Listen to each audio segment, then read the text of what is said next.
Good morning students.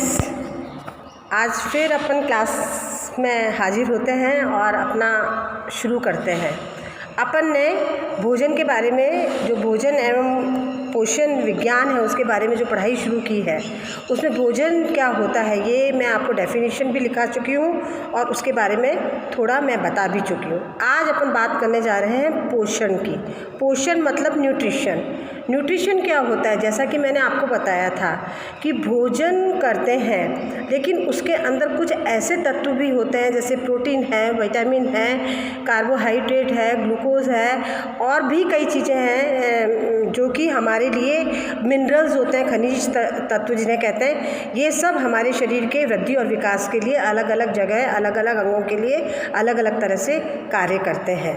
तो सबसे पहले अपन आज पोषण की परिभाषा देखते हैं कि पोषण क्या होता है और फिर उसके बाद में अपन डिटेल में पढ़ते हैं। तो आप लिखिए, मैं आपको पोषण की परिभाषा, जैसे कि भोजन की परिभाषा थी उसी तरह से पोषण की भी परिभाषा इन्वर्टेड कॉमास में आप लिख लीजिए।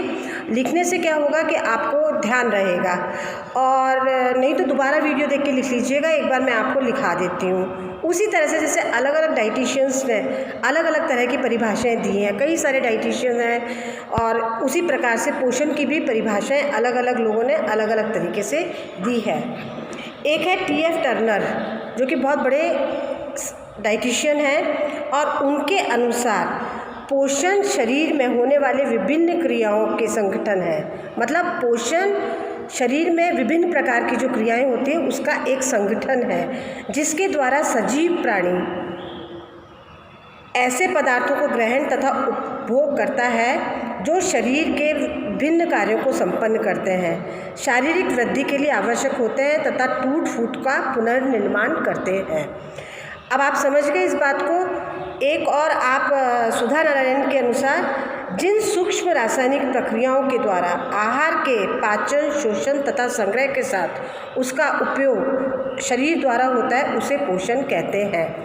अब पोषण की परिभाषा के बाद मैं आपको इस तरह की दो परिभाषाएं हैं और परिभाषाएं भी आपको मिल जाएंगी, लेकिन इन दो परिभाषाओं के अंदर पूरे पोषण की बात आ गई है। जैसे कि इसमें ये कहा गया है कि वो भोजन जिसमें कि विभिन्न प्रकार की रासायनिक चीज़ों का, जो कि हमारे शरीर के लिए उपयोगी हैं, उनका एक संगठन होता है, और वो जो संगठन होता है वो मिलकर भोजन को बनाता है। और वो संगठन जो होता है रासायनिक चीज़ों का, वो अलग अलग प्रकार का होता है जो कि हमारे शरीर की वृद्धि और विकास, ऊर्जा प्रदान करना, शक्ति प्रदान करना और विभिन्न विभिन्न अंगों के लिए वो आवश्यक होता है। जैसे खून बनाने के लिए हमारे को लोहे तत्व की आवश्यकता होती है, हड्डियों के लिए हमें हड्डियों के पोषण के लिए या उन्हें मजबूत करने के लिए जैसे हमें कैल्शियम की पोटेशियम की, इनकी ज़्यादा ज़रूरत होती है। और अलग तरह से जैसे और भी है, जैसे कि वसा है, वो भी अपने आप के अंदर हमारा जो है कि हमारी ऊर्जा प्रदान करता है। कार्बोहाइड्रेट है, वो शरीर के वृद्धि, विकास और ऊर्जा के काम में आता है।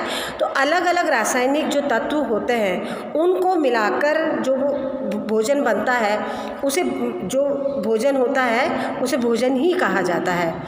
अब भोजन के अंदर ये जो विभिन्न विभिन्न पोषण तत्व होते हैं वो विभिन्न विभिन्न अंगों के लिए, जैसे अपने अंग होते हैं शरीर के अंदर, आपको बाहरी रूप से तो त्वचा दिखती है, आँख दिखते हैं, नाक दिखते हैं, मुंह दिखता है और पाँव हाथ ही दिखते हैं, लेकिन अंदर की तरफ जो ऑर्गन्स होते हैं, जो अंग होते हैं, जैसे कि अपने होता है हृदय होता है, फेफड़े होते हैं, अपना पूरी आहार प्रक्रिया का एक पूरा तंत्र होता है जिसमें कि जिह्वा से लेकर, दांत से लेकर, जिह्वा से लेकर, आहार नली से लेकर और फिर स्टमक जिसे आमाशय कहते हैं, फिर छोटी आंत, बड़ी आंत, एनस, ये सब कुछ होता है।